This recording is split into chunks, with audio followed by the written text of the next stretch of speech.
Magandang umaga po sa ating lahat mga ka-TH, Luzon, Visayas at Mindanao. Ito po ay continuation po sa ating patchy system decoding. Ito pong una nating binlog yung Eastern Hemisphere. Ito po ay continuation. Ito po ay due west control, kung tawagin ay Western Hemisphere. So ito pong ipapakita natin ngayon mga ka-TH, ito po ay ang Western Hemisphere na ang ibig sabihin ay ang patchy system o birth year marker ng Yamashita Treasure code sign marker, kung paano po natin ito hanapin. So ang positive houses po niya mga ka-TH ay nasa southwest, west, northwest at saka northeast. So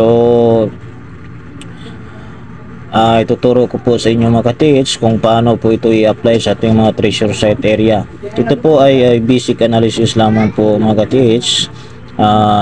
Ito po ay gabay lamang upang magkaroon tayo ng basihan o magkaroon tayo ng gabay kung saan po tayo mag-start o mag-digging spot sa ating mga treasure site area, lalo na po sa ating mga ka-treasure hunter na baguhan lamang. Ito po ay para lamang po sa mga birth year sign na kung maka-encounter natin sa mga bato na nakaukit, tulad ng mga sample na mga 1932, 1933, 1937 or 1938. So ito po ay mga sample ng mga birth sign marker na nakaukit sa kung saan sa malaking bato or sa saan pa man na mga inukit ng mga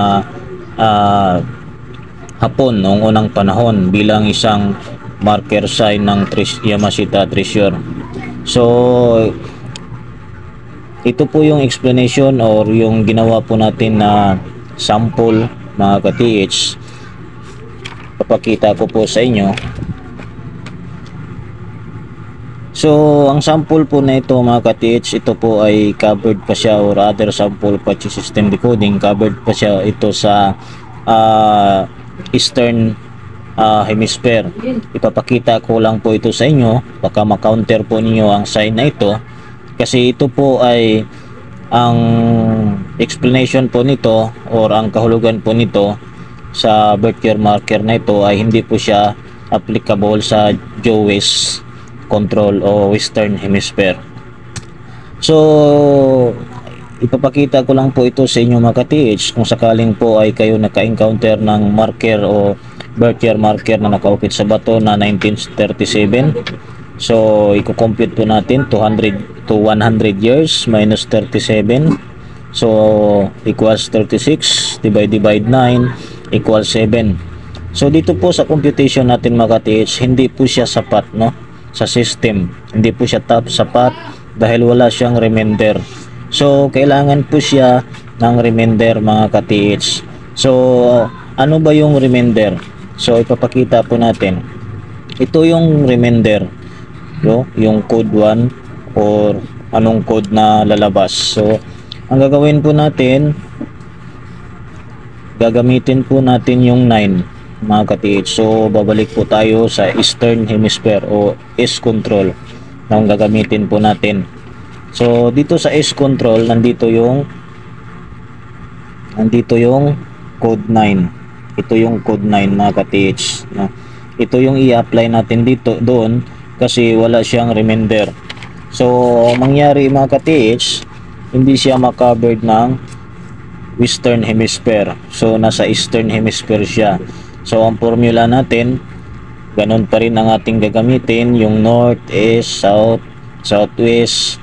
So ang kanyang positive houses, sa sinasabi ko na kanina, ang positive houses niya, yung north is code 1, yung east is code 3, yung south is code 9, yung southeast is code 4. So itong mga code niya mga ka-TH, i-add po natin ito sa Unicode. Ito yung mga Unicode natin. So Unicode 5, saan natin ito kinuha kasi tatlo lang dito. Ito po yung centering point. Ang ibig sabihin po ng centering point, ito po yung mother marker.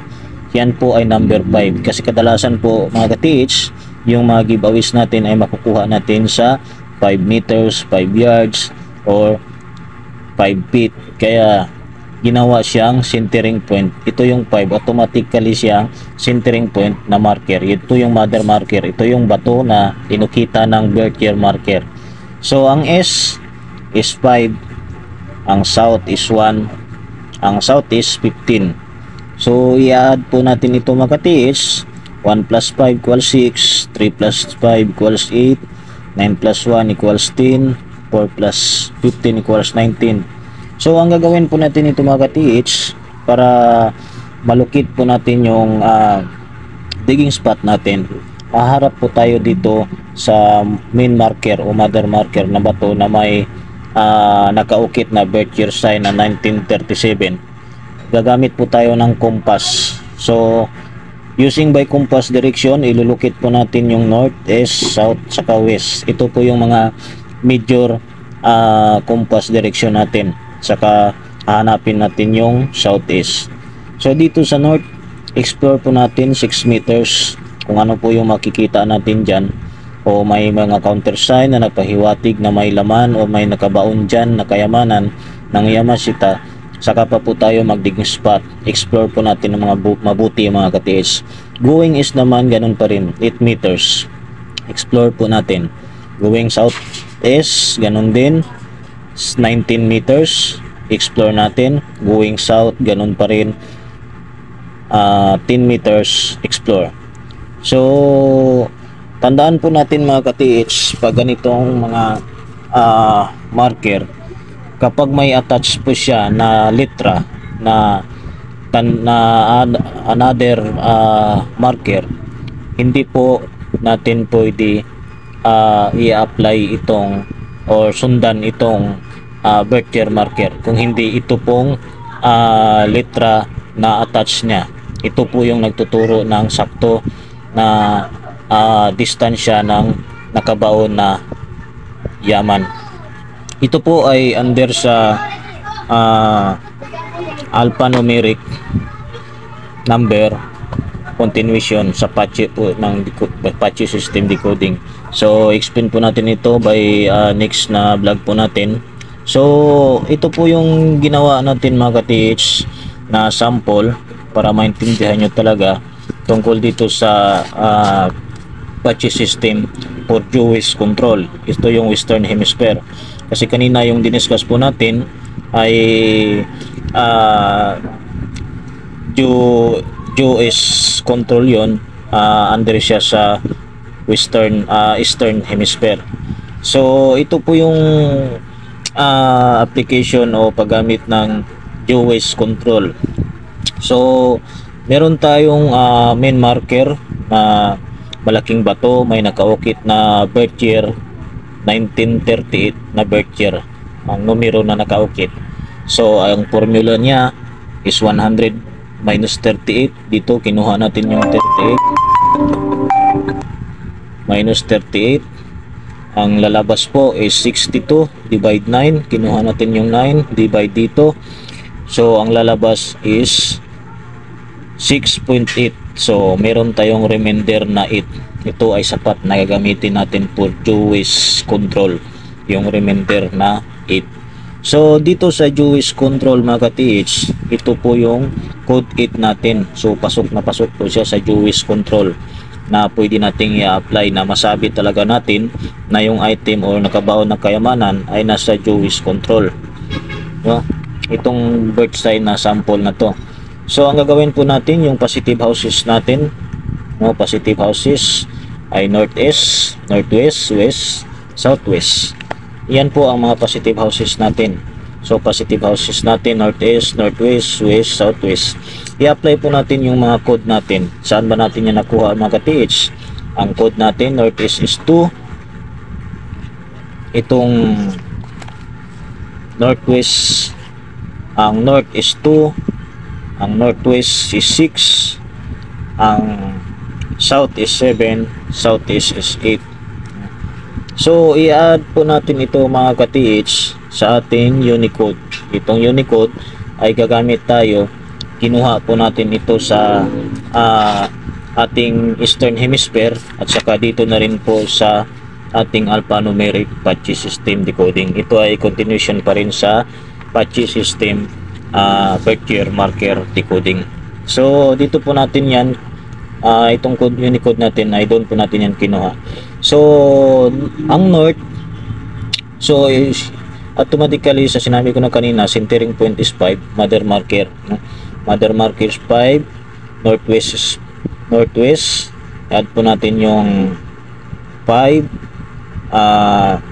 ang west 1, no? Ang southwest 15. So same process mga ka-TH, gagamit po tayo ng compass, sa harap po tayo sa main marker natin at saka ilulocate po natin yung north, east, south, west, the major direksyon ng compass.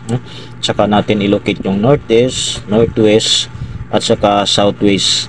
Pag nahanap na po natin ito mga ka-TH, so explore po tayo going northeast, 7 meters, explore natin yung area, kung ano mo po yung makita natin dyan sa area na yan. Saka po tayo mag-decide o digging spot, and then going northwest, 11 meters, explore natin. Then sa west 8 meters, sa southwest is 23 meters, explore po natin yan mga ka-TH. So tandaan po natin ulit mga ka-TH, kung yung mga birth sign marker, yung malalaking bato na may nakaukit na birth year sign marker, kung may attach po siya na mga litra, ay ito po ang ating susundin. Yung litra, siya po ang nagtuturo ng direksyon ng treasure na nakabaon. Ito po i-explain po natin sa susunod na vlog natin mga ka-TH. Yan po ay alphanumeric number patchy system na po ang gagamitin natin pag yan ay mga letter sign na nakaukit po sa mga bato na ginawang marker ng mga Hapon. So hanggang dito na lang po ka-TH. Sana maintindihan po ninyo ang ating explanation. So magandang buhay po sa ating lahat. Kung kayo ay bago pa lang po sa aking YouTube channel, huwag niyo pong kalimutan na mag-subscribe, mag-like and share rin po. At God bless po sa inyong lahat mga ka-TH. Magandang buhay.